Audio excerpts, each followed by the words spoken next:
It's Wednesday night, and if you're ready to talk Star Wars, then this is the place for you. Welcome to Star Geeks. I'm Ed. This is Steve. This is the Will. I can never match your energy level, bro. And You're hyped. if you've been with us before, then you'll notice we've got a square missing. Our good friend Sean is unable to join us tonight. He's got some family things, but don't count him out because there's even money that he may just pop on, whether it's voice or image, because you never know with him. This panel looks very imperial right now. You never know. So, gentlemen, there's been some good Star Wars content as of late. It's fun stuff. I don't know. I might argue with you on that. We'll talk about it. All right. Well, we know that Andor season 2 dropped. True to my word, I didn't get through 2 complete viewings last night. I got through about 1 2/3. I didn't finish the third one last night. But if you count the time that I go through and rescrub it for images and other stuff, I have gone through it 3 times now. Okay. So, okay. I mean, it's almost, if you cut out the end and, credits and all that kind of stuff, you're looking at 2.5 hours, 220. Yep. So you spent a good 6 hours plus. Yeah, seven hours. In the last 24. Would be able to explain to me if something happened that I missed, because I was like, wait a second. That's it? It's definitely a show that multiple viewings are, well, they're good, at least for me, because I try to enjoy it the first time, but then I really break it down and analyze it as we go forward. But that's just how I am, so. Yeah. We're here, Ed. You did a countdown. You had me laughing yesterday, and you posted a YouTube countdown. Yeah, well, as many people who know me would say that I don't do many things, if anything, small. If I'm in, I'm all in. So, yeah, and I'm sorry I didn't get it out timely. I mean, you did a 15-minute countdown, and the upload took forever. I don't know why. I was just sitting there spitting, and I'm like, oh, this is not going to go well. So, well, in all honesty, I said 15 minutes, but I recorded it 45 ahead. So, no, I knew you did because I got it earlier, and then like as I was trying to figure it out, but that's all right. It was still fun. People who got to see it enjoyed it, and we appreciated it. So, yes, indeed. I guess is I know we got 3 episodes to talk about. Should we get into some Ed's news? Some news, absolutely. Yeah. Anybody want to click on that? I thought you were having that up since. Ed's news running it, but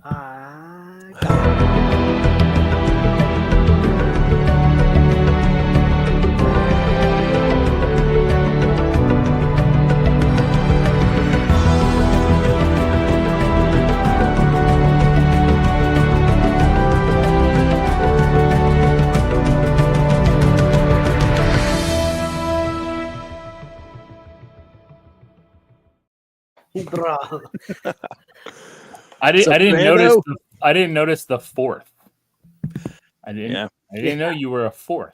So I'm the 4th, and my son is the 5th. So it either shows a fantastic family tradition or an extreme lack of originality. Choose your poison. So not news over there in the Henry naming party. So a lot of this we talked about on the regular show, but since this is Star Geeks, just to kind of quickly recap, this is some of the highlights from Star Wars Celebration Japan. We did get confirmation of the Ryan Gosling, the Starfighter movie that they're about to start video production on, and they're looking for a release of that in May of 2027. And again, this time period is after Episode 9, so it takes place after the Battle of Exegol. 5 years after, right? I know it's after. I didn't hear it exact. 5 years after. It very well may be. I didn't catch that piece of it. So you know what? What's interesting that it's called Starfighter. I didn't put 2 and 2 together until like literally just now that like we had a movie that we loved called The Last Starfighter. So is this the first Starfighter? Like, is this a prequel to that's going to tie in The Last Starfighter into Star Wars? That'd be awesome. Make the Last Starfighter canon. I like it. He's been recruited by the Star League to defend the Armada. Could you imagine all of a sudden I wonder if they'll have an Easter egg somewhere That would be fantastic. in this movie. So Yes. keep your eyes open. Who's kind of like in charge of shit at that time, right? Like, because there's no real, like, the First Order's gone. There's no real Jedi Order. Well, we don't know. We'll see. Yeah. It's just kind of like every planet, like how it should be, like every planet kind of doing its own thing. Maybe, or there's always that power vacuum, right? Like in anything you see and anything you do, there's a power vacuum. Once one big thing falls, another thing rises. So what is that going to be? And more than likely, it's going to be what we see here. Yeah. Somebody always wants to be in charge. Yeah, could definitely. We are getting more animation, and that is the Maul Shadow Lord with Sam Witwer reprising his vocal role as Darth Maul. And of course, they mentioned that he will have a Twi'lek apprentice. So there was a Twi'lek Sith. Oh, so, sorry. I was just, we don't know if it's the same one, but there may be a delay.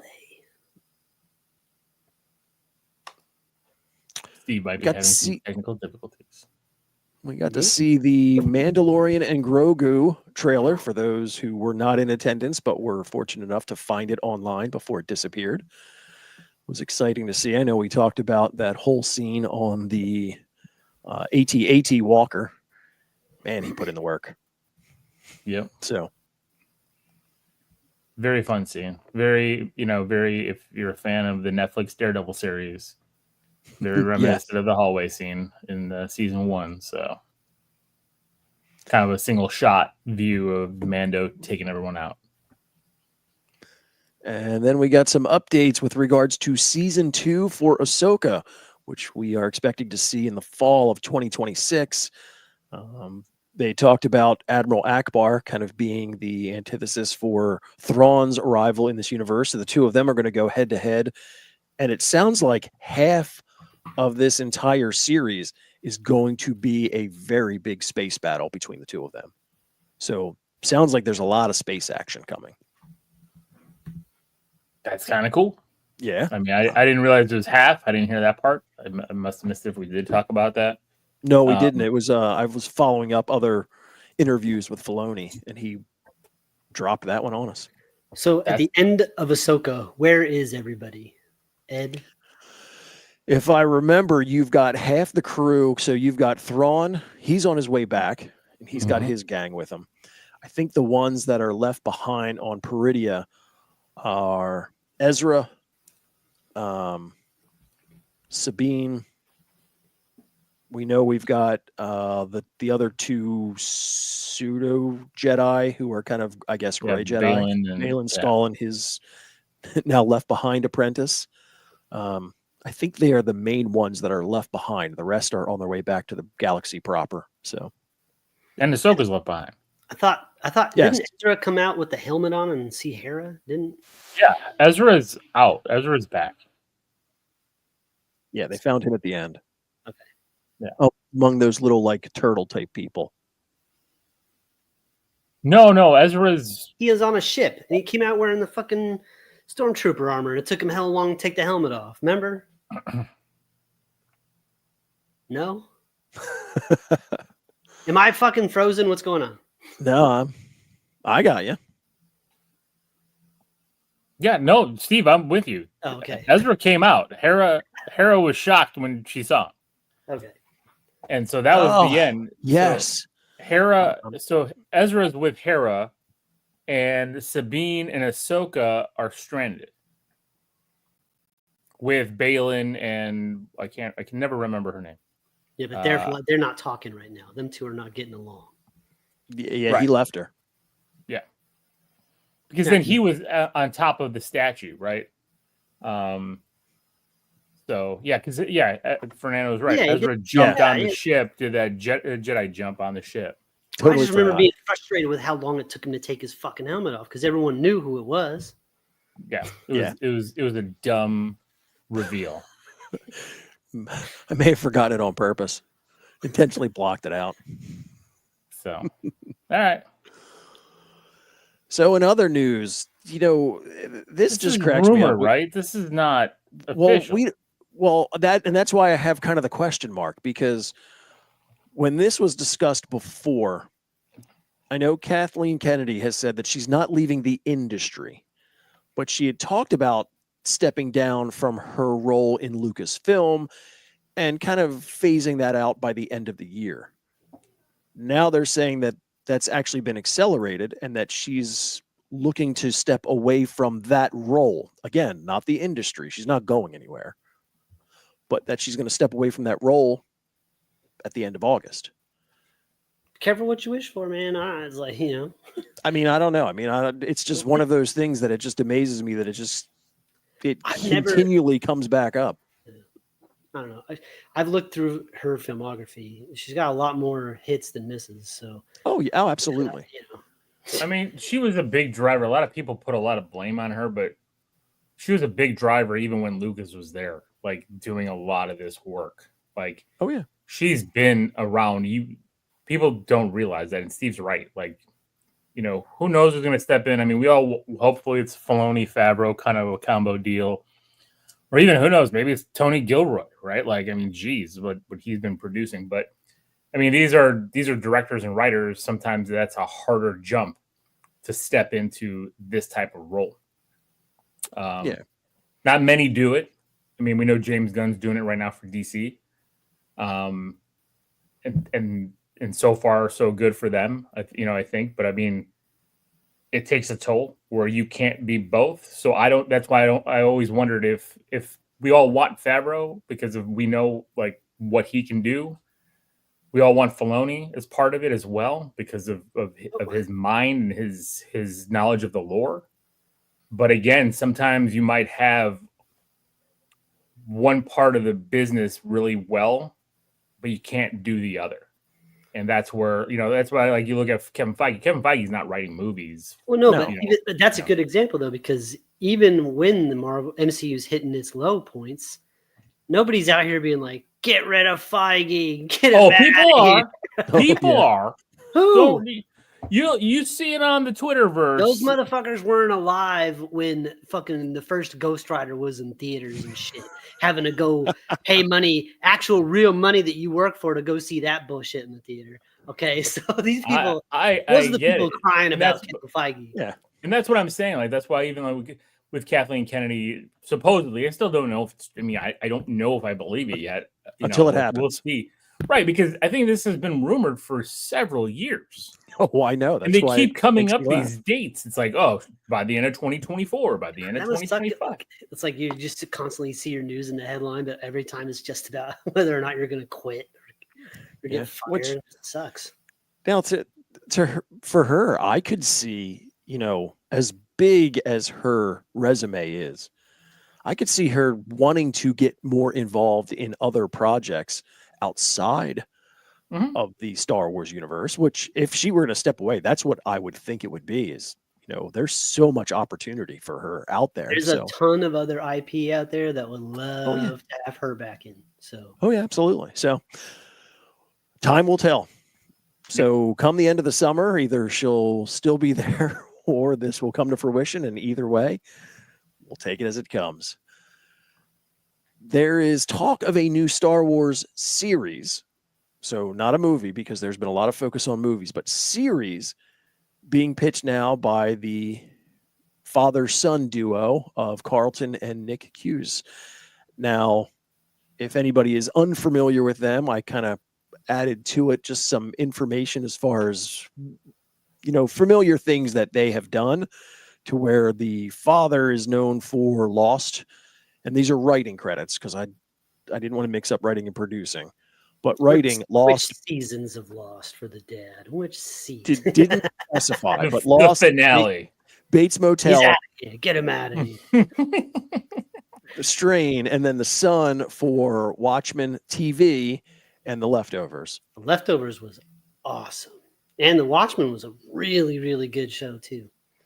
I never saw The Strain or Bates Motel, but as you can tell, I saw Bates Motel. At least I saw the beginning part of Bates Motel. It's just still a story that I didn't care for, but it was well done. I didn't need to see Norman growing up and being weirded out by his mom. The Strain was network horror TV, which I never. I never watch network horror TV. even like American Horror Story, I'm just like, Yeah, I like- don't want to watch. It's just like, I don't know why, but that. There's a line in the sand, though. With Netflix. Although I'm intrigued by the Friday the 13th series, so that might break me, you know. And I did watch a little bit of Chucky. I guess that is kind of the same shit now. Huh? But it's streaming, so it gets a little bit. It's kind of like that HBO thing, right? You know, like HBO can if HBO came out with a series, all the shows that come out on the Peacock streaming service drop on fucking NBC, right? No. That Hysteria wasn't on. I don't know. I don't have cable anymore. I don't know how fucking shit works anymore. It's the Wild West out there, as far as I'm concerned. I don't think Hysteria dropped. I could be wrong. I don't have cable anymore, and I'm still paying out of the fucking nose. But going back to this, they've got some decent backing, decent involvement in some high level series that have gotten some good reviews and ratings and following. So good. Like, hey, let's get some more good live action series.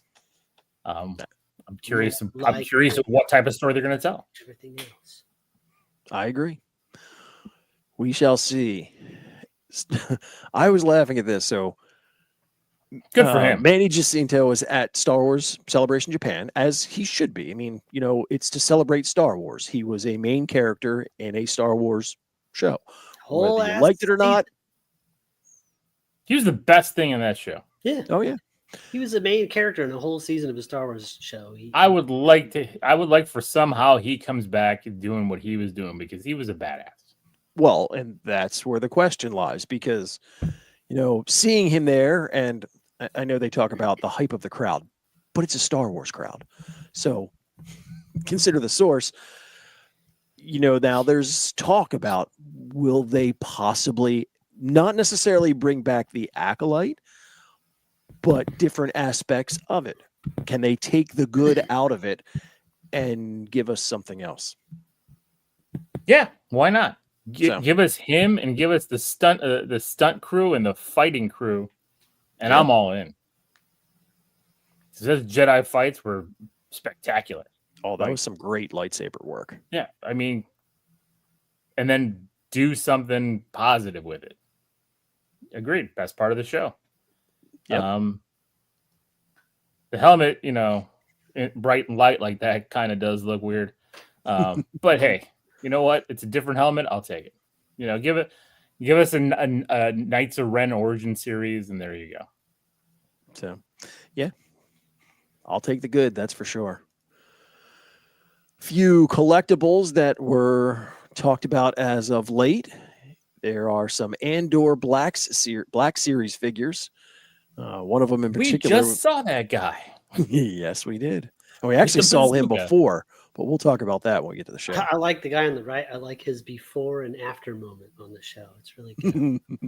He was in Solo, right? Exactly. They were in Solo, yeah. They were on the train. The Imperial Death Trooper helmet from Hasbro. Now, if you'd have asked me about this, I'm going to guess that it does. I mean, it definitely lights up on the side. Yes. It's the same color, so. That's kind of cool. Ah, shit, that is kind of cool, isn't it? If you'd have asked me a year ago, I'd have been like, it's cool, but no. Thanks to our friend Sean, as you can see. Yeah, I was going to say, behind you have a lot of helmets, Ed. Yes, because I love the cosplay aspect. And when Sean was thinning out his herd of all of his helmets, I just couldn't resist. So now he has set me on a path. That's what happens. Are you going to get that Snowtrooper helmet?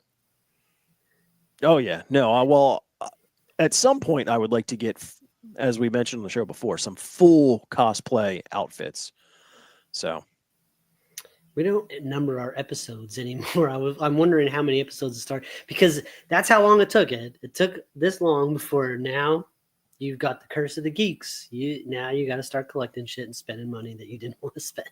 Well, I've collected for years. I'm not in as deep as some of you are. That's for sure. You'll get but this isn't the only helmet. They're actually doing a 501st May the 4th GameStop in-store helmet, which that means Where you the have to go fuck is find a GameStop? GameStop. Yeah. I have no idea. I got like 5 around me. So, where you go? I'm sure you can order. Wait, is it in store? In store. In-store promotion. So you got to go find one. I do like that. I do. I see. It's weird because on the box, I like it because it looks like it's got some shading to it. On the right side, it's too white. It doesn't look like it's got enough definition. Like I wish it was weathered. Well, it looks a little weathered on the right, just not as weathered as. Yeah, I don't know. And it's Yeah, a different side. It looks too clean. It's turned. You can see all the marks. Shiny. Well, it's Yeah. different lighting. Now that's. I don't know. I get it, but like on the box, you can even see like on the top blue part, it looks like there's like a ding there. There's no ding on the regular. It's there. It's just turned. You can see it. I don't The lighting's see it. off. Well, then I'm blind. I need to get my glasses on. Put All your right. glasses on, old man. I can see the blemishes. You're looking right at them. All right. Hold on a second. Come Let on, me see. Jesus. Get in there. Look, it's there. It's just off because it's the lighting. It's bright. See. All right, I can see it now. Yeah. See, this is where they get to these variations, and I'm like, I like the concept of having one of each of the helmets, but I can't, especially with the stormtroopers. There's so many color variations. Mm-hmm. So they'll do that same one in yellow. Yeah, and then they'll do it in red. And you'll have to get them all because. And if you think about the clones, how many of them went custom and started putting their own variations on it? So it's endless. Well, and that's the thing you got to do too, right? Like you've got to get multiples and then start doing your own variations. Yeah. See, that's where I would have to stop. Get a Star Geeks logo on the side. Get a Geeks logo like right at the bottom there. I mean, this one's blue. It's got our colorway. I'll see this conversation starting to remind me of why I stopped collecting. And I know I've said it before. I think I was at Celebration 2, and we're standing in line for something. And whatever we're waiting for, it's a whole line of Star Wars geeks. And we start talking about our collections, like we're whipping them out and comparing size. And it was like, I have for sure 15 boxes in my attic. Oh, I have 14 in my mother's basement. And all of a sudden it hit me. I'm like, why do I buy this to store it? If I can't display it, there's no point to it. So that's what I do. I don't, if I'm storing it, I'm selling it. That's it. Well, as we've mentioned, your household dynamic and your ability to display things everywhere is far different than it is here. Sure.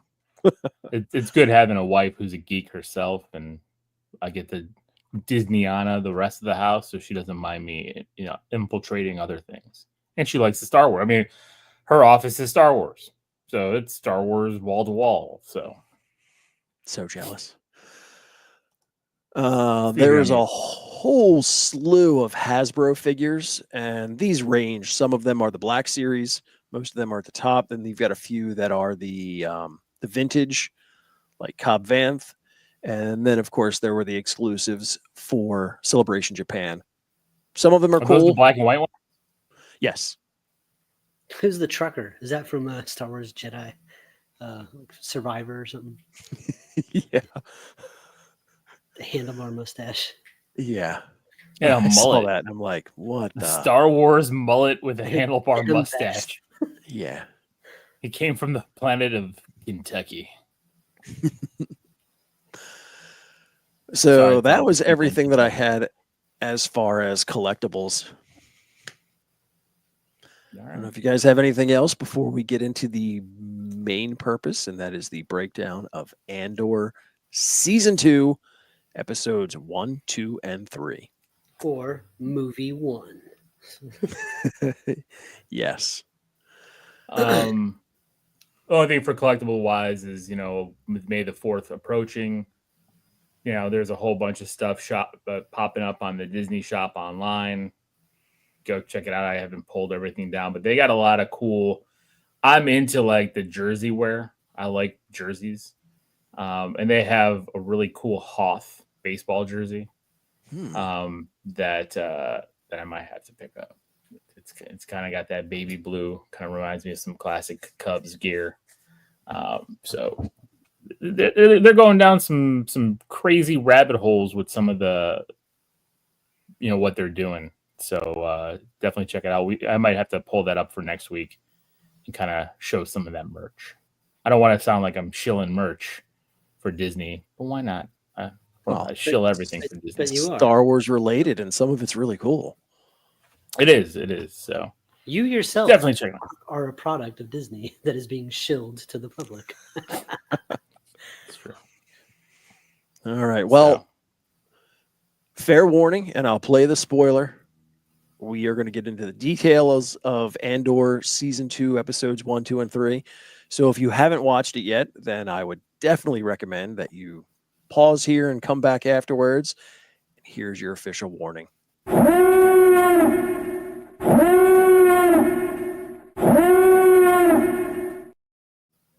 So do we want to get into what we thought of these 3 episodes, or do we want to talk episode per episode? Like, how do you want to do? Because to me, it's an arc, so I feel Correct. like it's all together. Like, as Yes. much as if I was watching this week to week, I'd be pretty pissed. I do have to say that. Like, I would be like, 100% agree. they did the smart thing by doing 3 episodes at once, because Yes. after episode 1, I was just like, what? And then episode 2, I was like, holy cow.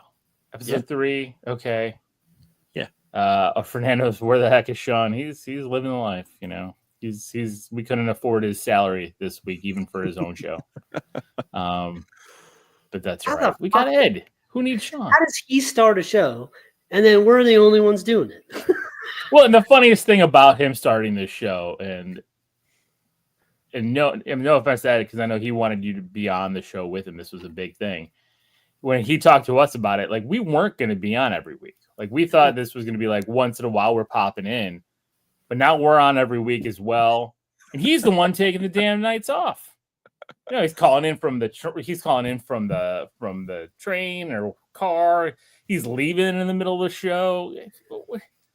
This guy, this 1%. I had to write the other week, like 2 weeks ago, and be like, I don't think I'm going to make it. And then I was like, wait a second. I never said I was going to make it every week anyways. And yet here we are, because we love it. We do love it. We do love all you guys out there joining us and being a part of it. But so I do want to go in with that. I think maybe it's because of the excitement. Like, I was really hoping to see some really cool stuff, especially because I like the take that each of these 3 episode arcs was like a ticking clock, a year toward the Battle of Yavin, right? So we were going all the way to the Death Star explosion. Like, that's where we were, kind of tying into, because if you look at, Rogue One bled almost instantaneously into A New Hope. So, like, that is almost its own 2-part arc, right? And so I guess I anticipated a lot more, and this was a lot of setup. Yes. And without question. Then I'm thinking about this. I'm like, there's so much setup here, but like now it's a year time jump. Well, what the fuck happened in that year? Like, you assume things are happening, but I don't know if they're gonna happen. I don't know if somebody's gonna be murdered off screen, or if other things are like, I was kind of whelmed. I don't. If this was standalone, I don't give this 3 episodes a hero. Like, I know there's some good stuff. There's some good character things. Yeah. But there's like a weird no payoff. And I'm not saying I needed, like, and even and Jenny was trying to talk me off the ledge, because I'm like, there's no damn closure. Like, what do you mean? Now a year goes by in time, and so what is Andor just sitting there? Like, what? There's floating. It's like, what is happening? Yeah, so I give it a sidekick. And again, next week it could change it all, right? Like, there could be things that they've developed and established that tied it in. Steve, I can't hear you, so sorry. I don't know, your mic was kind of going off. I'll figure it out. My mic's being weird. So but that's where I'm at. I'm at a sidekick to start. And again, maybe it's because we've been hyping it up. Maybe because we did review season 1 going into this, like expectations were a bit higher, and I was kind of hoping for a bigger bang. And there was a good opening, like him, and we'll go through it piece by piece, but him stealing the TIE interceptor was a great scene. But then it's like, in my view, like if you watch these 3 episodes, like Andor just like disappeared. Like he was just kind of there, you know? And that was a weird take. A weird feeling, like a lot of filler. So that's me. Sorry for shitting on this. You can talk louder. I can hear you. I figured out the problem with the mic, so I should be good now. Okay. So, Steve, what did you think? Well, I was like you. I was hyped going into it, and then I get to watch all 3 episodes, and I'm still way high on it. I loved it. I'm not worried about a payoff. It's the first 3 episodes. I got another 3 coming in on Tuesday next week. You know, I'm not looking for closure in episode 3 or 2. And as far as like the year went by, like I like that challenge of trying to piece together what happened in that year that we didn't see, because I can tell a few things that happened in that year we didn't see, but you know, like a couple of people got together and we had questions about that. Now they're like playing house and shit. So like something happened in that year that you know, I don't know. I thought the series, these 3 episodes, that what they did was in going back and forth to these different storylines it was like almost completely different tones in some of them. Like you'd be in this serious thing, and then all of a sudden you're in this other thing, and it's kind of funny, and then back to this serious thing. And you know, I love the Empire showing up and fucking with the farmers and the grain and shit. And I like all the shit with this crazy new ship, all of it. Listen, I give it a hero every fucking minute of it. All right. and hey, I'm okay. I'm okay that you felt that way, because I can see things. Like I agree. There was after every episode ended, I was like, I think to the next one. I really think what got me was, it felt like Andor didn't do much in his show. Like you got an episode and a half almost, or even more than that. Like if you look at the 3 episodes, 2 episodes where literally he was just tied up and other people around him were. And I get some of that because, you know, we had Saw talking about, you know, these rebellion factions and how you can't keep them in control. So I picked up on all that, but it just felt like it was like that whole extended part was too much filler with them back and forth. And, then it kind of slowed it all down. That was like one of a funny thing happened on the way to well, that's how this whole thing happened, right? The whole part episode was the day before the wedding and the wedding day. Yeah. Dinner with mom. And then this. And well, I'm like, well, dinner with mom happened after, but like it felt like oh man, we knew it. We knew it. I got like maybe 2 minutes, man. But I'm gonna give it a hero real quick just to touch on that. But there he is. I definitely give it a hero, and it was dope as shit. I loved every single bit of it. So a little gave it a sidekick. A little gave it a sidekick. You believe that? A little gave it a sidekick. He did. What the fuck? It was slow. I gave my gripes. I'm not saying it was bad. I just think that things could have moved a bit quicker. Come on, man. What are you doing, bro? For real? Oh, man. I was on for 5 minutes, man. You done messed up my 5 minutes, man. All right, man. All right, listen. I'm going to let y'all go, man. I'm on the road anyway. But look, man, have a good time doing the show. Again, I'll give my little thoughts on it more next week. But, yo, I thought it was dope. I give it a hero. I loved every single bit of it. So, all right. All right, y'all. Later. Thanks for dropping in. Yeah, I tried. Later. Yes. We knew it. All right. What are you doing, man? What are you doing? Sean's trying to hang it. He can't. I was about to end the stream. Oh, don't end the stream. Don't end the stream. Go ahead, your thoughts. So I know when I watched it the first time, I would have probably been right in between the two of you as far as it didn't really have that kind of pacing, even kind of what Fernando had mentioned, that it was kind of in between. I'm not even gonna rate it because I know we've done this before. And since it is an entire show of 12 episodes, I'm not going to give it a true rating until we kind of get through it to see how it flows. Because, if we'd have done that with Acolyte, we'd have been all over the place. Like, it'd have been a hero on this one and a sidekick on this one, and then a low sidekick on this zero one. on this I think one. we rated those like randomly throughout. I just kind of whatever. Yeah. If you want to reserve your rating, that's absolutely your right. Yeah. I did enjoy it. And Take the again, chicken way out.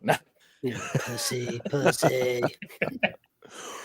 the other part of it too is that, it definitely helps, even just like with season 1 of Andor, watching this a second time, because there's so much nuance to it that it's really hard to kind of grasp it, because there's a lot in there and it's heavy.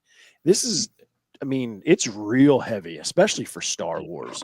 It is. I thought Andor season 1 was there's Episode 3, I was like, there's a wait. damn rape scene. Like, Yeah. the Empire's raping people, and I'm like, Oh. all right. Like, holy cow. Like, there was a lot in it, but and then I'll be kind of curious as we go through this, because of the way that, like I said, this was like one giant episode with 2 commercial breaks in it. I broke down the review a little different, and we'll wait and see if everybody likes it, and as far as if I'll do this in the future. But I actually bunched up each of like the arcs within the arc as a whole. So like we talk about the entire Imperial piece all at once from episode 1, 2, 3 without jumping back and forth, because while I think it makes sense in the episodes to kind of discuss it, it's hard because you're all over the place. That sounds good. So I had a lot of fun with the Imperial side of things in these first 3 episodes. So I'm excited, man. So 1, 2, and 3, we have 1 year later, which obviously is self-explanatory. The Sagrona Tima, which is kind of the toast that they do. And then Harvest. Now there's your times. I think I was almost dead on with my kind of math, thinking that we were looking at about 127 minutes, because I started this right at 9:00, and I think I finished at 11:11. So it was pretty close as far as just a little over 2 hours of true content. Yeah. Now, if we start, and again, this is just the Imperial piece of it. This is where it starts off with at that facility where Krennic is giving his meeting. Now, the image that I pulled to the upper right corner, that is the Eagle's Nest in Berchtesgaden. That is Adolf Hitler's retreat that was given to him on his 50th birthday from the Nazi Party. Really? Absolutely. Damn. There is no question. Deep cut. All right. And like they're Yes. not hiding it anymore. Yeah. No, there is no doubt in my I don't mind. think they ever were. I mean, I was Well, right, but they 8 never years old watching came the out. Nazi uniforms. They never came out and were like just stone cold. These are Nazis, kind of thing. Yeah. But, Well, even Space this whole first meeting, and I had heard about this before, that this is almost identical as far as from a historic reference to the Wannsee Conference, which is what the Nazis had to discuss the final solution. There's no difference here. You've got a whole party of Imperials who are discussing how to commit planet-wide genocide. They're like, yeah, we can remove them, but do we have to? Can't we just find a creative way to kill them all? I mean, the only reason they just don't go in and slaughter them is that Dedra's superior, or Colonel Partagast, he makes the comment in there of telling them, he's like, Gorman is not obscure and not without political power. You're talking about an inner rim planet that makes the best clothing in the universe. Everybody knows them. They're famous, they're popular, they have money, and they have political clout. You just can't show up in there with a whole bunch of stormtroopers and slaughter them. It's not going to work. So that's why they have this group together, is basically to figure out, how can we kill them and get away with it? I mean, the concept is mind-boggling. But again, they build a Death Star for the purpose of doing just this at a mass scale. They blow up the planet. Yeah. Yeah. So, and that's the other interesting thing too, is that Krennic in his whole, this is the Emperor's unlimited power initiative. I mean, we know. I laughed at that. The unlimited power. Oh my God. There's so many, there's so much in these 3 episodes. I was just like it's, even when the 2 guys over here, these 2 assholes on the left up nearest to Krennic stand up and they started talking about, well, we can weaponize opinions and this and this. I'm like, motherfuckers. They see, like they're writing the scripts about it because it's just how easy it is. God damn. Yeah. But there's no question that this whole initiative that he's talking about is the Death Star. I mean, it needs to be ready in 3 years. We know that's the timeline. The other part, those 2 guys you mentioned, he refers to them as the Ministry of Enlightenment. In the Nazi Party, they were called the Public Enlightenment. It's, again, they're not even... They're not hiding anything. They're not hiding it whatsoever. So he goes through and explains everything and tells them how top secret this is, that even Tarkin doesn't know about this. The only way he's going to find out is directly from the Emperor. But did anybody else like when he dropped down the screen and started playing like on a projector? I thought that was kind of funny. Like in Star Wars, they're still using drop down screens and projectors. That was kind of funny. And then like when the commercial started, it was like, it reminded me of like those commercials you get on like Rick and Morty, where they're just talking nonsense. They're like, this is how the Florkin is made. You take the Florkin and you squeeze the Blumbus and you turn that and you're like, what the fuck? That's how this commercial was. It's like, this is the planet Gorman. We're the Plumbus spider. It's like, what? I like, you don't get to see a lot of that kind of stuff in other Star Wars, like their advertisements. I don't know why. Like, I should be like, God damn it, get to the point. But I don't know. For some reason, I'm okay with it here. Yeah. I feel like I'm in the minority. I feel like a lot of people are mad that it's like we've heard 2 episodes of fluff and slow and pacing, and I just didn't get that. I don't know. Well, again, it paints a picture to where, we make all these comparisons to the Imperials, to like true life Nazi Party, but even that commercial felt like the 1940s. Like, let's take a look and see how they're doing things. I mean, it felt true to the time period they're trying to portray. It's like a Fallout commercial, right, Ed? It did, yes. I like how Krennic can, within one meeting, now obviously he's mentioned he's done his homework. He knows how good Dedra Meero is. And he's like, no, just tell me. And because of her experience, especially on Ferrix, of saying, all right, well, you almost need to false flag this. You need to get some rebel uprising here that can justify you guys going in and just cleaning house. They need rebels to do something very bad. Yes. Now, it'll be interesting because what she is proposing is exactly what Luthen is trying to get them to do. Luthen wants them to go heavy. So it's almost like they're both working towards the same end. And whose end is going to win, right? Well, we know the ending of the story, but it is interesting to see the build-up. The 2 of them are coming back home from their meeting, and it's interesting how she doesn't want to be a part of it. And he's like, did he offer you the job? Yeah. Saying no is not an option. Yeah, then you already have it. We're both in it. So. Yeah, you don't get to make that call. But it is interesting to see how he explains to her, like, look, this is your opportunity. You report directly to Krennic. All he wants is results. You can do whatever you want to get from A to Z, and he is not going to care. Yeah. So, Well, and that's the thing.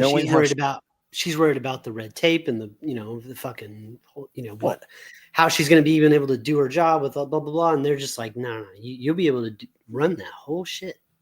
It changes her demeanor a lot. So, well, that, and the whole thing with Axis, that's personal to her now, especially after Ferrex. She wants him because I think she feels that is responsible for the assault that took place against her. Yeah.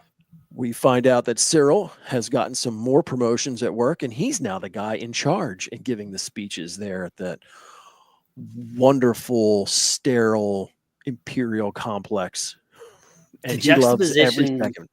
Between Imperial cities and their cubicle area. And then it cuts back to like the farmlands and wherever Cassian is. That juxtaposition is really awesome in the show.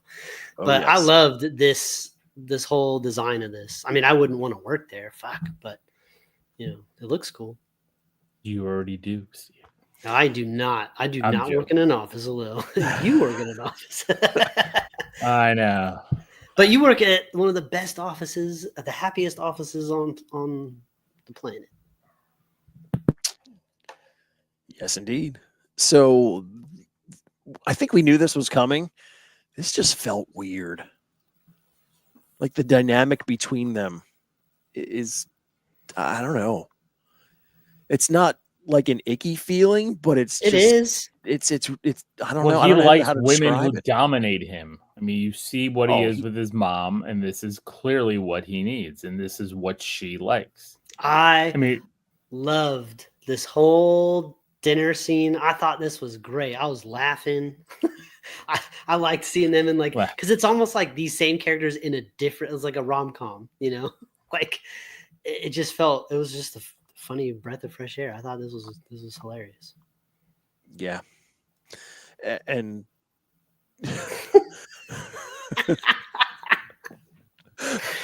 that was so good. Now him crying on his little bed. He gets upset at his mom at his dinner, and he goes and pouts in his room. Look at the way he lays down like a toddler. But Daedra, she's so fucking awesome. She's just like, look, cut the bullshit, lady. It's like, oh, here we go. Good stuff. Now, the only question that I have for this, and I do not think it's a mistake because everything in this show is intentional. I think they look at every aspect and every spoken word. Now, she says that, when they ask about her history, she's like, oh, well, my parents were criminals. And at 3, I was put into an Imperial kinder facility, which I also think is funny that they use kinder facility because of the root word from German.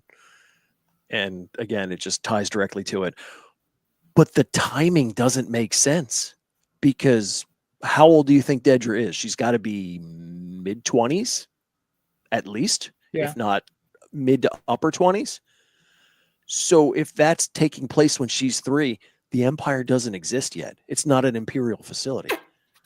Or is it just simply because she's ISB that she doesn't tell anybody what her true background is, and she just lies with such ease and grace and just paints whatever picture she wants you to see? That's a good point. But it makes no sense. The math doesn't add up. If she was 3, then she would be much younger than she is now. Oh, absolutely. It's a very good point. So it's just, and that was one of those things that I didn't pick up until watching it the second time that I'm going through. And when she says that, all of a sudden it's like, wait a minute, that can't be true. Or is it the other part to where she is such an Imperial that anything that she was involved in, she now has basically brainwashed her. Either she was intentionally brainwashed or kind of convinces herself that it's all Imperial. I don't know. I don't know where this is. But like I said, I don't think that was unintentional, that there's something behind it. Did you think that, what do you think she did? Because they cut away from this, from her talking to the mom and giving the mom the business. Cut to Cyril laying on bed with sucking his thumb and shit. But then when it cuts back to them, the plates and dishes are gone, right? The dishes are gone. and she's like walking away from the mom, and the mom's kind of standing there like, I'm like, did she give her something? Did she like put something in her, or like because the mom was acting like almost weirdly changed when. Well, maybe what she said kind of put the fear in her, right? Well, you figure the mom. Well, is sure, probably... but I just thought it was weird how they were close when he came around the corner. She was like walking away from her, and I was like, what's going on? Well, she was pouring them coffee, or calf, as it is in the Star Wars universe. So I'm thinking that it was off camera that Dedra kind of cleared the table and was now pouring the after dinner coffee. But I think the mother changed because the mother has probably never had anyone like Dedra talk to her like that before, and just basically say, this is what you're going to do. And if you don't like it, the ulterior or the alternative is, I mean, don't talk about Uncle Harlow, because Uncle Harlow is not who you think he is. And I can make all of you disappear tomorrow, sort of thing. So they have a nice apartment. It's really nice. Oh yeah. I mean, she's got some imperial clout.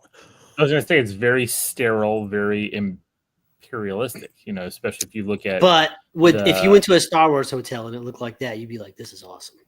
Oh hell yeah! Awesome. Well, it kind of did, because I did go to a Star Wars hotel, and it did. Although there was the Chandrillion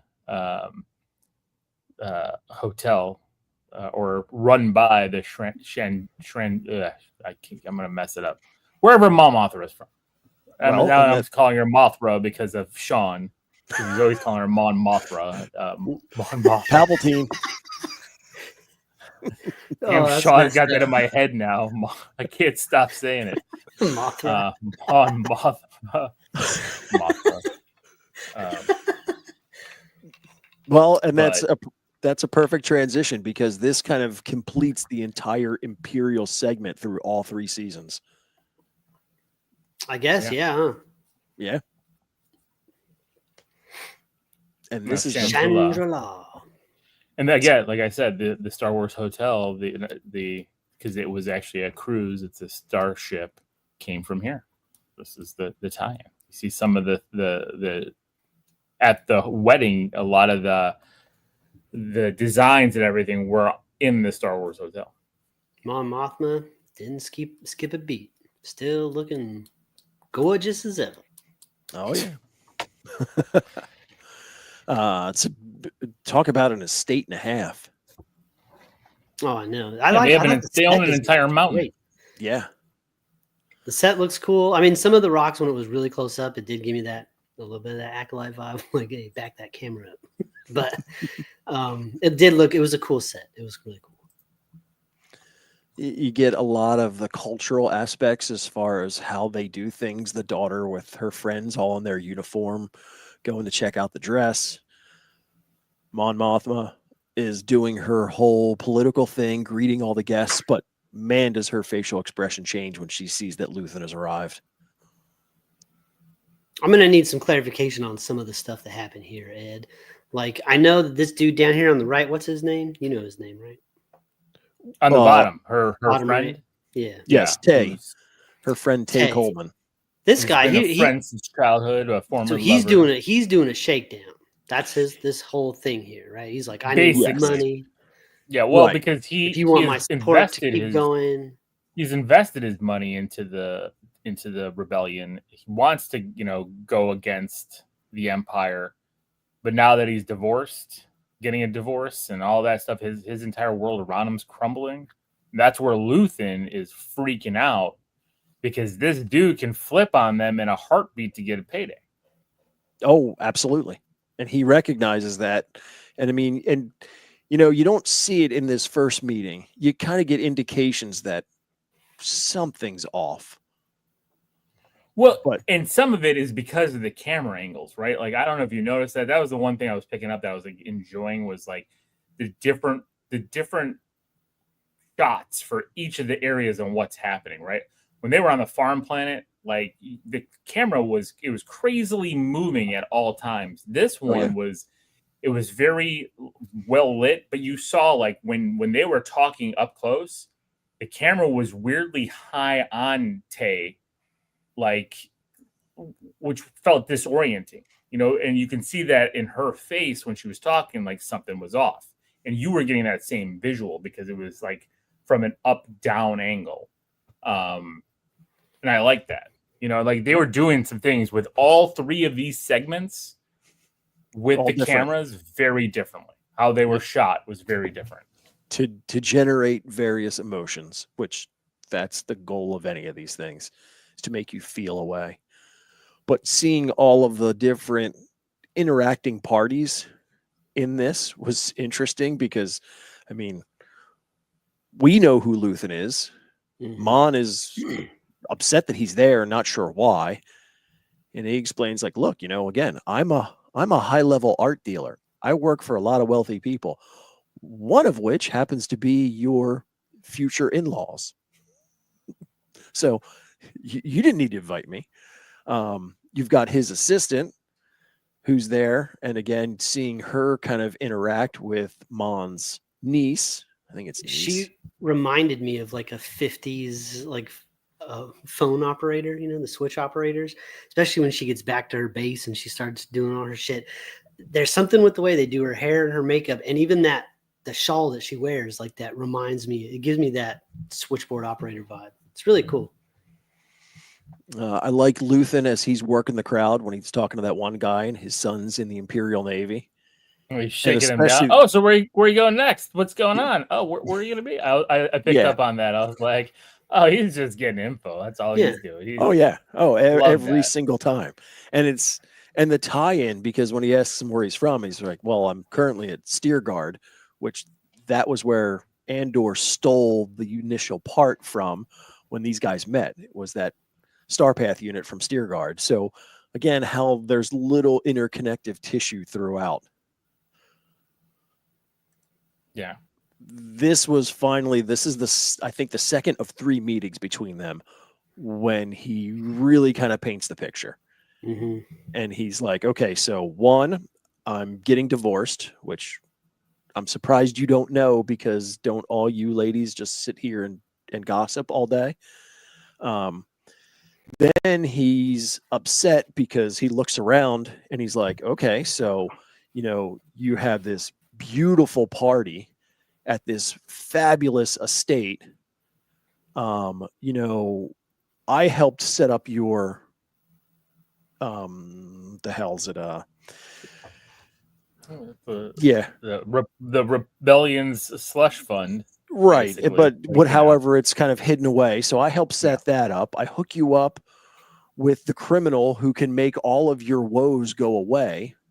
He gets what he wants because he wanted to marry his son to your daughter. So he's happy. You're in a good place. You guys have obviously tons of money. All of my investments are going sideways because of the rebellion. I'm getting divorced. Everybody got something but me. I want something. And that's when everybody, it's like, okay, well, what do you want? Oh, I don't know. We'll talk about it later. And then as the first conversation with Luthen was, all right, well, that's fine, but keep him away from your in-laws, the criminals, because that's not going to help any of us at any point in time. And then as it turns out, that's exactly who he's talking to. So yeah, Luthen is losing his mind over this whole possibility. As he should. Oh, right? absolutely. Because if he gives them up to the criminals, then they're over a barrel. Yeah, they're done. I know she feels bad for her daughter. Does Tay know about Luthen? Does he know Luthen's? I don't think so. No? Okay. No, but Luthen also recognizes the value that Mon has to this whole picture. And he does not want anything to happen to her because obviously she's not only funding them, but she's got an inside seat at the Senate. So you kind of feel bad for the daughter, but talk about living in a bubble. She's like, I don't. I'm so sad because he won't hold my hand. I don't feel bad for this little girl at all. Not for one hot second. I just don't. I just don't. And I don't care for her husband still. No, He's well, still you know, he wasn't such a as smarmy slimy in guy. this one. Because he's not. It's early still. They're about to have. He's barely eating breakfast. He's just started drinking, Ed. Oh, well, and I like how he just calls her out. He's like, "Oh yeah, you know, your boyfriend was drunk last night." And she's like, "What are you talking about?" He's like, "Oh, what? Aren't you sleeping with him?" Damn. Okay. Yeah, Yeah. he's jealous as hell. Oh. And you're typing into your microphone a little. Oh, I'm sorry. Ed, who is the boyfriend that they're talking about? Who is who is Well, that? Tay. Tay, the Oh, same okay. guy who's shaking him down, because Yeah. he thinks that there's still something between them. Got it. Because they were such good friends, And and there she was even says, there's some sexual tension in there, you know. Oh, and then that's why she's super nervous when he's like, "Oh, he was drunk as shit. Well, Had to get because carried he's gonna home." Well, it's like, he's gonna give up shit and a bunch of information. So, but it's interesting how he sees something that Mon doesn't because she's too close to it, to where he's even like, you know, he was drunk as shit that first night. He's weak. Like, he's gonna fold. And that just kind of clicks in her head like, "Ooh, wait, you know, maybe you're right." So we get the walk up, which really the only thing yes, in this was how Mon was talking to her niece or cousin or whoever it is and asking about her girlfriend. And she's just like, "I don't know. Sure, she's 100% in with the cause. So I got to take a back seat."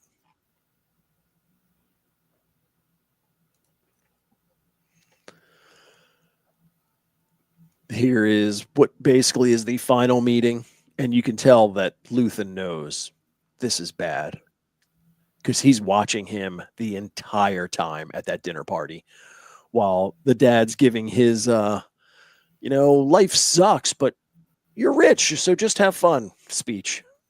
Mm-hmm. That motherfucker. and he's not rich anymore. No, well, and that's part of the other reason that Tay is just miserable, because he's surrounded by these people who have so much money, especially when you think about, and I think it's one of the last pictures, that statue that they talk about, and the fact that that statue is worth more than this entire estate. So it just gives you an idea that Skulden, he's the criminal, and he's got some seriously deep pockets. Yeah, I wish I got a wedding gift like that. And this is why I don't feel bad for this girl, because she just, man, God, Mon Mothma. And you know what's crazy is, like, this to me felt like a very big scene for her, because this was like her last chance to connect to her kid. And she was like reaching that branch and like, please take it, because if you don't, that's a wrap after this. And then she doesn't take it. She shits on the branch instead and sets it on fire. And then Mon Mothma turns around and has to have that moment where she just like she like, as she's putting that shawl on, I feel like she's just like turning into a different person almost. Like, damn. Yeah, she's turning. Remember, she talked about how her mom got drunk at her wedding and how what she wanted her mom to say to her. It's what she was trying to do. She was trying not to be her mom. And at the end of this, she became her mom. Yeah. I like that DJ Globe thing that popped in here. But we'll talk about that. I'm sure you've got a picture of that. There's your her being the 1950s switchboard operator when she gets back. Yeah, man. Just to try and get in touch with the Andor. And that's like one of the few times that any of these smaller arcs actually crisscross. Right. Because they're all very separate and segmented. The reveal of the statue, and once again, it was interesting how they kind of give reference to a species that was legend for the longest time. So we'll see what happens if that comes into play in any future Star Wars shows or information. So they're dark side users. Yeah. Oh, go ahead. Keep going. And I saw this little clip before the show dropped, but it is cool, and I see why they put it out there. to where they're having the final conversation about Tay, and she just makes that I don't know what to do, and Luthen just seriously, and there's it's sincerity, and it's almost a little sad to where he's like, how nice that you are that naive to not know what our only choice is. And then it hits her as like, holy shit, we have no choice. You have to kill my friend. Like there's no other way out at this point. We cannot risk everything we've done in the hopes that he gives us a number that he's willing to accept and doesn't come back for more, or doesn't go looking somewhere else, or any of the other entities out there in the universe offer him even more money to go against us. So there's only one choice left to us. And that's why she gets drunk. And that, yes. Yep. And that's when her girlfriend from the Aldani heist shows up, all nice and friendly, and she's going to take Tay for a ride, which is probably his last ride ever. Oh yeah. She's taking Tay to the train station for all you Yellowstone fans. Yes, indeed. And Mon just numbs the pain and just does a whole bunch of shots and goes out there and throws her arms in the air and like she just don't care. I didn't realize they had like such, it's always funny when you hear, I always think of Star Wars music as one thing, and then you hear like rave music. It just feels... Cantina music. You're always thinking do do do do do do do. So, and that very cool. Kind of shows the entire arc all the way through for Mon Mothma. Still a very pale wedding. There was one alien in the background. I think there were two, but you only ever see one at a time. It's but like yes, in a planet in a 300 plus person 3-day wedding, it is very human specific. Very pale human specific. And then there is the last two kind of tie together because it's both Andor's, and then after his gets going, you get the rest of his crew, Bix,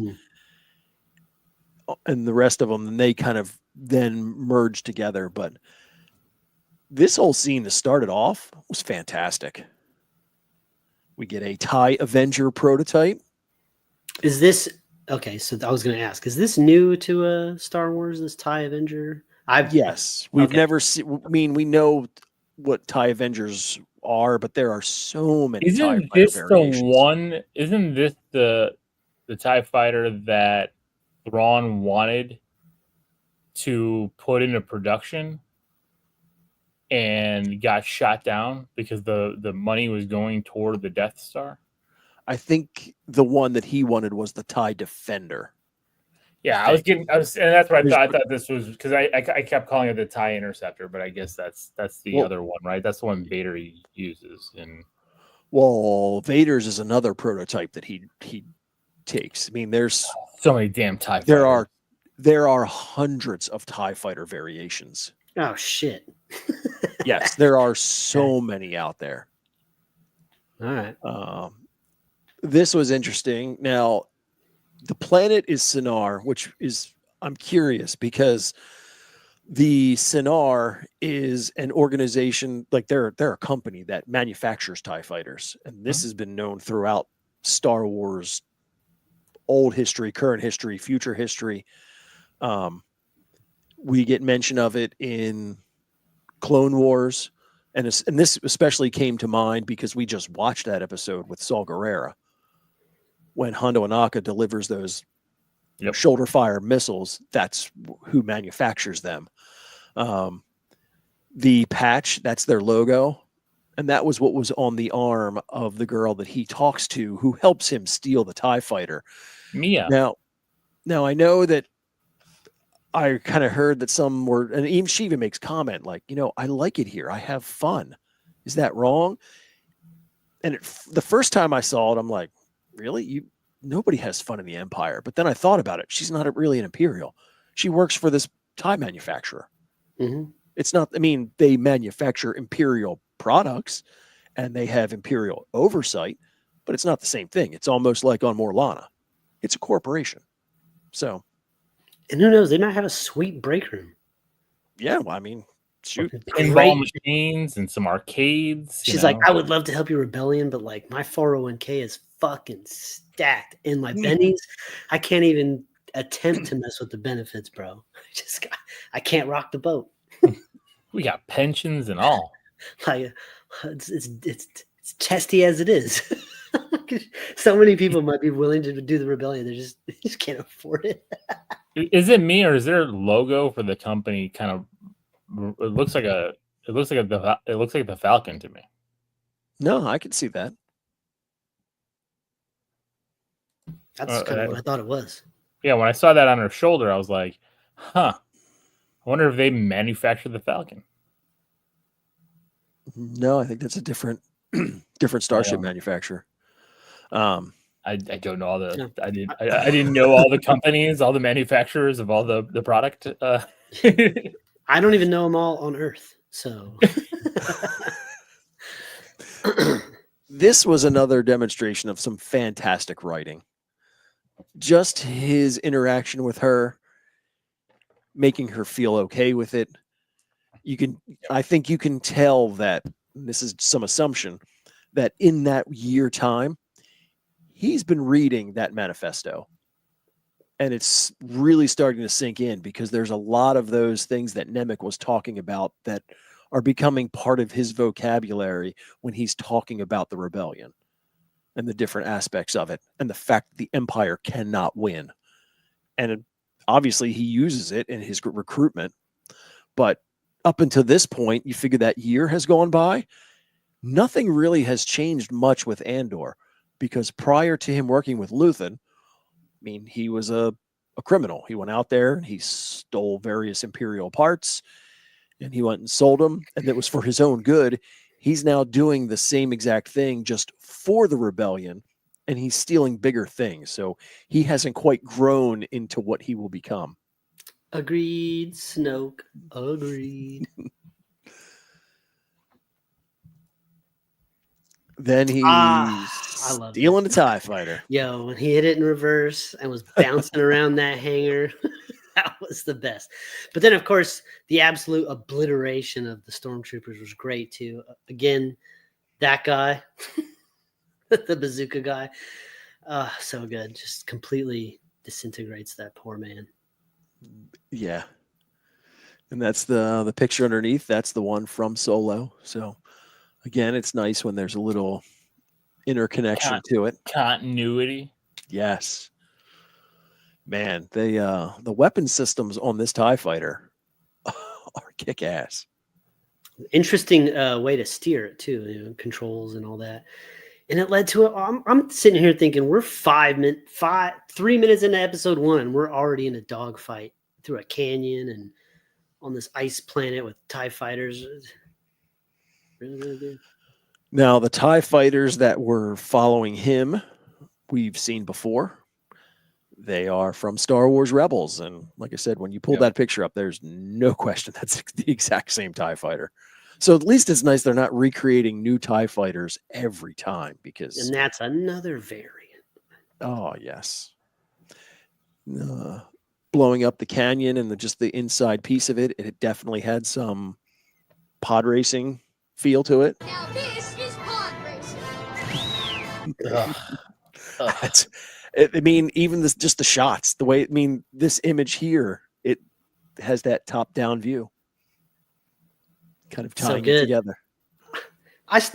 Listen, the dialogue might be bad, but that pod racing scene still fucking hits. This has got weird. I hate all the sound for a Lil. He doesn't like that heavy bass. I like it. It made me sick. You're a weenie, Lil. That's right. I am, and it's okay. I'll admit to it. 7 weenie. So Andor, he's going to complete his mission. He's going to drop off the new TIE fighter and have it exchange hands. This whole scene, this whole episode arc, this episode and into the next one was like look, it's like there was other shit going on, and they didn't have anything for Andor to do. So like, let's just throw him in this thing because That's what I'm saying. None of this matters. This was my problem with this 3 arc is This. right. We're getting some like an event in 1 year in 4 BBY, right? That's Yep. right.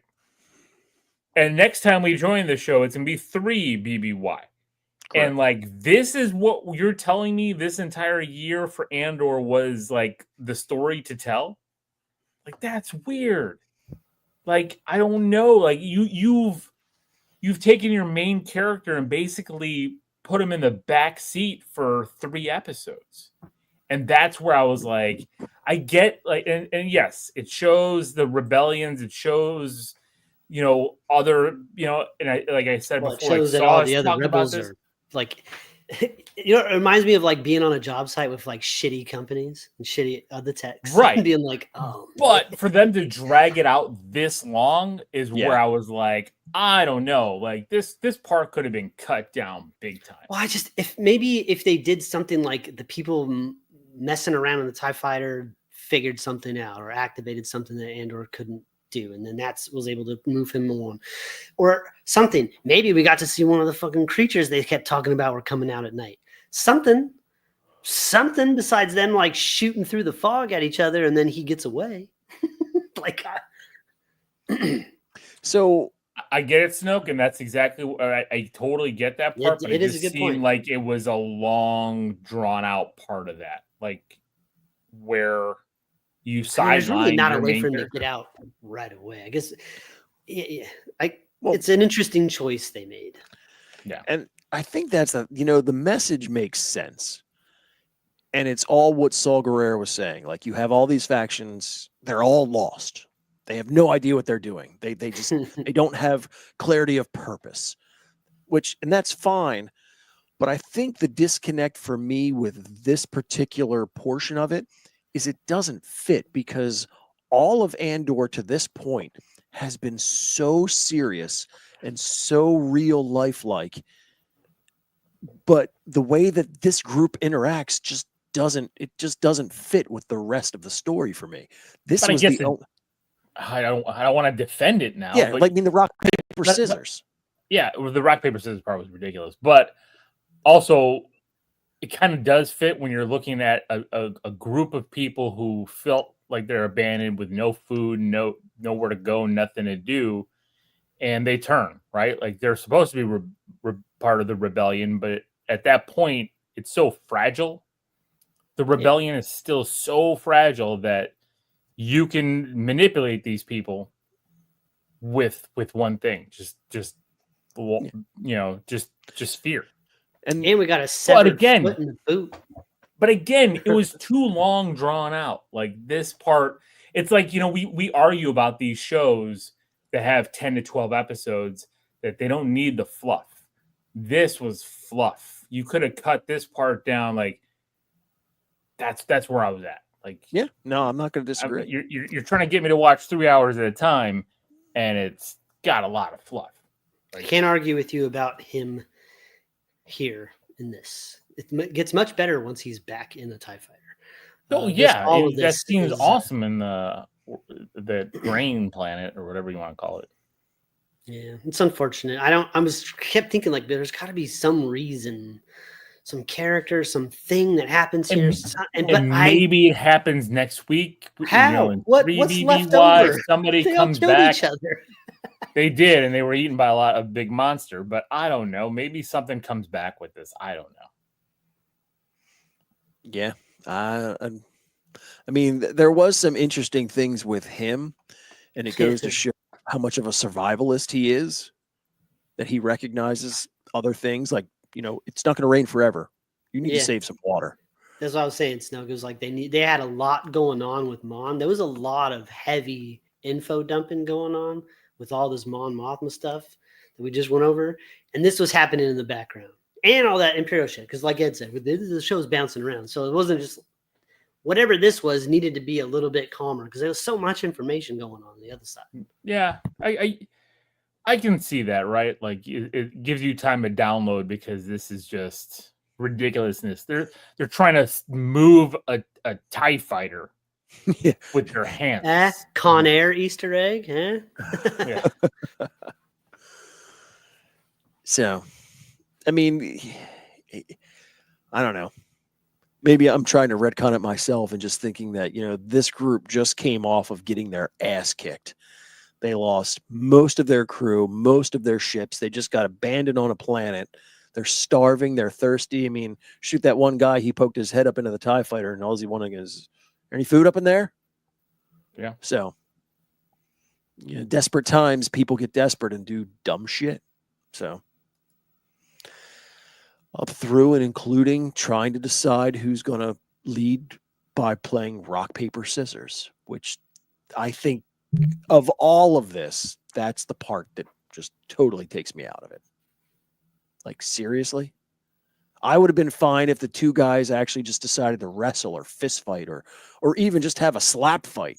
But rock, paper, scissors? So, Yeah, I agree. That was the ridiculous. And then as this whole Ed, thing stop happens, watching. You see that comment? It's directed at you, Ed. what's that? You see the comment? You gotta look at the screen, man. Be a Star Trek fan. Oh, I am a Star Trek fan. I'm that too. Like I always say that, I tell Sean that this is Star Geeks. So if we want to venture into the Trek side of it, I mean, again, I always tell people, if you're on a Klingon world and you got to go, it's Nuk Dak Oh Puch Pa Ea.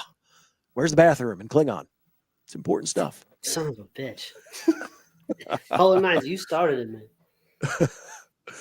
And then we get the reveal at the end of that whole segment. They were on Yavin 4. So they're coming back to that planet. Obviously, they hope that those monsters, they have a way of keeping them at bay. But yes, we're coming back. So maybe some of those people survive. And so we'll see what happens. We got some more comments on your.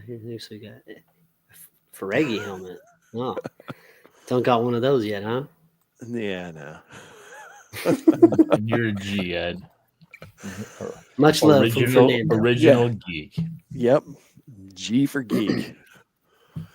So that kind of concludes his portion of that. And then they tie together. Now, these are happening simultaneously, but again, I kind of separated them so you can kind of follow it all the way through. But man, talk about a horror-esque type of intro to this planet with her nightmare of Dr. Gorst sneaking up on her. Yeah, that was creepy. Like I feel bad for Bix, man. She is trauma with a capital T. Oh yeah. And you get that almost jump scare type thing as you see him in the mirror. Okay. And while they think they're safe, and they've obviously been there for a while, the Empire comes a knocking. And we've seen that ship before. That ship was first seen, I believe, in Bad Batch. It just feel like they're only like 12 or 20 some odd. They said 40 Empire. Like, see that? Just go that way. Like, it's a big planet. Like, why does everything feel like we can't leave? Like, let's just go. Like, they're here. Fuck, we gotta go. Like, go somewhere else. Yeah, I don't know. I know they said that they found people that were hiding, but it's a whole planet. You gotta be able to hide somewhere. That's the logistic. I get into logistic problems with all this stuff, so I have to I just let it go. I have to just put it out because you can't ask logistic questions. Yeah. And the other part that I think was too real world for me when they kept saying, oh, well, do they have visas? We've established in Star the work Wars we need for the Imperials to survive is done by illegals. I'm like, damn. Damn. Yeah. I mean, you got to remember this was written and worked on over a year ago. So like, oh yeah, this was predicting the future. Done pre writer strike. Yeah. So it's good stuff.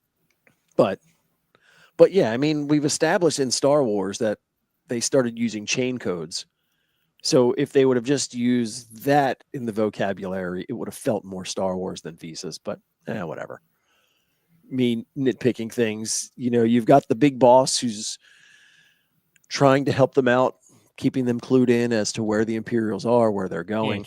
He ain't trying shit. He's a dick. Well, he wasn't up we'll- until the last episode of Lil. Well, Yeah, we'll but talk you could about that tell. when we get to that piece. You could. Maybe. Let's see. Oh, and this slimy bastard. I knew he was up to no good from the second. This all felt like it's just so Yeah. ominous. There's no music. It's just like the wind and him fucking grilling her. Ugh. Yeah. Ugh. Now, Predator for sure. she talks about a husband that's off planet. Do you think that there's a chance that she actually did get married to Andor in that year in between? No. Do you think? Just throwing it out there. I don't know. I mean, I think she's just saying that because he's a creep, but maybe. No, I mean, she could definitely just be saying it, but just it's a possibility. I think she's saying it to get him away from her. But Great feel, great community. You talked about the camera work, the colors, the lighting. I thought it was hilarious that the girl had a little ATST marionette that she was playing with. got some Yeah. cool, weird, giant Star Wars cows in the back. Yeah, well, that's true Star Wars. That's just Gotta this have planet- it, man. just this planet's version of it. Very necessary. That table design, though, questionable. I feel like a lot of shit would get stuck in them cracks. You know what I'm saying? Yeah, the bitch to Fall clean that right table through. off. You know what I'm saying? When they're packing up, this was just my total nerd coming out as I saw Brasso pick up that gun. I'm like, oh, that's a Jawa ion cannon. So, sorry, that was just me. It was because I did not know that. Yeah, he knows the love is not going to work, and it still gets him in trouble. Should have known better. Happens all the time. Young And lovers. While So he's dumb. off trying to get a little farewell something, Brasso realizes he's gone, goes to save him, and gets pinched. I feel unresolved with Brasso, but we'll get there. Because then you mentioned a second ago, and you were like a little too real. Like this was a little too real. I would like my Star Wars with a little less rape. I mean, I'm fine with. I mean, it's a very realistic take. We enjoy the dark and the Oh. gritty and all that. Yeah. This was a lot. This is some heavy Star Wars universe stuff right here. and I don't- especially as graphic as it was. I don't mind heavy shit. A little. We review the heaviest of shit in October. We did. I don't mind it, but it just feels a little off. Maybe here. I don't know. Yeah. I mean, no, we already hate the Empire and we already hate this guy. Now it's like it's over the top hatred. Like, I guess I kind of always assumed, but I just didn't need to. Now, yeah, I get you. do like from a realistic point. I mean, and I think I saw someone else had mentioned the same thing. When she clocks him over the head, he reacts the way that people react with head wound. He's staggering and stumbling and falling, unlike so many other things that we see where somebody gets hit in the head and they pop right back up. I'm like, that's not how it works. You get hit in the head with a hammer, you're not going to be able to stand up straight. So that was, if there was any redemption for me in this very graphic scene, was just that bit of realism. So Yeah, agreed. So this was one of those to where, again, watching it a second and a third time, based on the facial reactions, I don't know if he really did turn on them, or is it Brasso kind of making that because, you know what, they've already got me. If I come at you like you turned me in, I'm saving you and your family. They're not going to accuse you of anything because they think you're on their side. Is this just Brasso being a hero at the end? Like, look, you tried to help me. We're at this spot. There's no way out. At least I can do something for you, because I doesn't like that take. I like that take more than I mean, him. that's And this Yeah, guy's hopeful giving him take. up off screen because we didn't see Right. him give him up. We didn't see him say shit. So I No, I like mean, he Ed's had a take weird more. smirk on his face. Like, that's what threw me off. Like, Well, he like, had thank think it weird- was- God I'm not gonna fucking die, and my family's not gonna get shot right now because I think that smirk, though, because in the timeline of it, he dives at him, he gets knocked down, and the picture that I put on the bottom, like Brasso kind of from the ground looks up at him, but there's not that just hatred in his eyes. He's just looking at him like, "Are you good?" And that is when the guy looks back at him and kind of smiles like, "Oh, I see what you just did." So, All right, I'll give you that he went down as a hero, saving this family that stood up for him. I'll give you. I'm going to give that until they tell me Well- something different. just watch that scene a second time and see if that's how it kind of yeah, plays but if out. next week we see him walking away shaking hands with an Imperial guy, that's gonna be a Oh yeah, problem. then we'll know that that's not what happened. Andor shows up, and man, he knows how to fly that thing now. Well, that was when he was talking to the switchboard operator, and she was like, "Oh, there's trouble on your home planet." And he's like, "I don't know how to fly this ship." And he's like, "But I'm going to call home." And she's like, "There's trouble on your planet." He's like, "Pow!" And the hyperdrive, like somehow he got over whatever hang up he was having with flying this ship. Yes, and that is one badass TIE fighter with the heads-up display. It locks onto targets. Cheating. That thing is good. And then, of course, Bix, she takes out both of them. That other Imperial thought he was going to dodge a bullet, and she just shotguns him right in the side after the other one busted his head falling down. So, It was a nice missile shot, too. It took out that whole transport. oh, yeah. Lots of Stormtrooper death. And then the final scene, we realize that Brasso is dead, and just the look of despair on all three of them. And this is kind of one of those where it'll be interesting to see, because this is the last thing that happens to them. And we're going to have a 1-year time jump. Now, with that full year, because they now have paid they've made another heavy down payment into this whole Empire Rebellion thing. How does that change their characters within that year? They have to be that much harder, that much more serious, that much committed to the cause, because, prior to this, Andor's mother died, but she died of natural causes, but sang the song of rebellion to fight the Empire. Yeah. Now it's personal. Now a very close friend, virtual family member, was killed by the Empire right in front of you.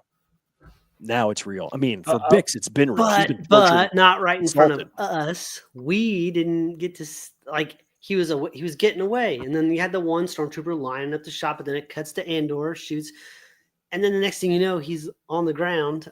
I don't know. I was just like, I don't need to see his guts flying out, but Well, a little bit I mean, more maybe. closure for Brasso. He's been a pretty major character for the story. Yeah, and they left the droid behind.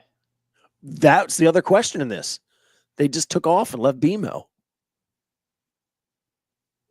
So I was like, what the hell? Like, go get your droid. Like, you're back. Like, they were leaving him there for Cassian. Yeah. Okay. They have no reason to go back now, except to get the droid. Yeah, I mean, they have to go back for BMO. You're not going to leave him. He's practically part of the family. But how are they going to go back when this attack happened on here? Like, the Empire is not going to Oh, no. let this No. stand. They're going to, Yeah, they're going to take it out on that whole planet. Yeah. So Well- that'll be interesting. Yeah. I mean, I No, think we it- can all agree that we didn't enjoy so much the funny thing happened on the way to transport this ship. But other than that, very, very good. Right. And I think that's, to me, that's where I'm at with, that's why it's a sidekick, right? Like, other parts of it were really good, but that brought that down to me from that hero status because it was just you're taking your main character and benching him for 3 hours, and that's tough. I can see it. Yeah, But again, gonna... it could all turn around next week's movie could tell us this whole reason for this, and it can elevate it, or it could just be something totally forgotten. Well, now they have this crazy TIE fighter, so it'll be very interesting to see how, again, the characters all change within that year, because obviously, like we just talked about, Andor and his crew, they had direct loss. They're all barely getting away. She got away from an assault after being tortured, losing Brasso. The droids left behind, so we have their mindset. You've got Mon, who her best friend's going off to get executed, like he's going to get assassinated. Her daughter just got married off to a criminal family. She's getting drunk because she needs to be numb from everything. So she's in a whole different place. We've got Dedra and Cyril, who are playing Imperial House together, while Dedra is presumably lying about everything. But, I mean, she seems to be all in Empire, and now she's working directly for Krennic. That's why I don't believe Sean's theory of her flipping.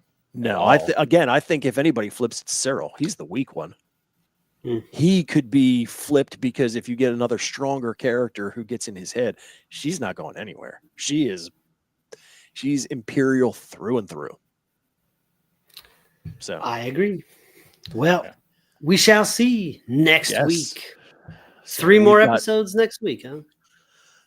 Less than a week to get another basically mini movie or long episode with 3 commercials. Hopefully Sean will be with us next week to give his 2 cents on all this stuff. Because you know what we're going to have to do now next week? We're going to have to hear what he thought about this week's episode next week. We'll have to get him to do I told him to record his own. Reel. Yeah. Yeah. Record your own thing, post it, because we're not gonna wait to hear it. We're gonna get into these 3 episodes. So all right. I mean, we'll wait and see how those 3 episodes kind of play out, but just curious as far as your thoughts with either breaking it down in chronological order as it unfolds in the episodes or kind of packaging it like this. Do you care one way or another? Does it seem to fit? Well, I guess it depends too, right? Like, because at some point, some of these storylines are going to be intersecting, right? Mm-hmm. So they might merge here and then separate somewhere else, right? So I think how the breakdown was this week made sense. I guess we're just have to see how they do it next week. Mm-hmm. All right. So we'll let you know last minute how to do all the work. Yeah.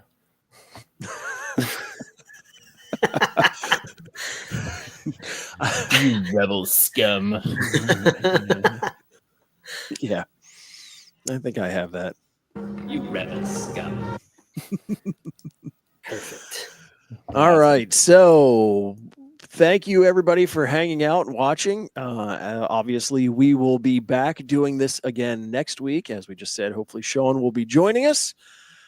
So as usual, like, subscribe, tell your friends, tell your family. I know I've got a lot of friends and family who are watching Andor because I think they feel they have to because they're just tired of hearing me talk about it. So yeah, tell them to watch Andor, not the show. Well, actually, I tell them both, but I don't know whether. But we shall see. So thanks for watching. Join us next week. As always, this is Ed. This is Steve. This is Alil. And may the Force be with you always.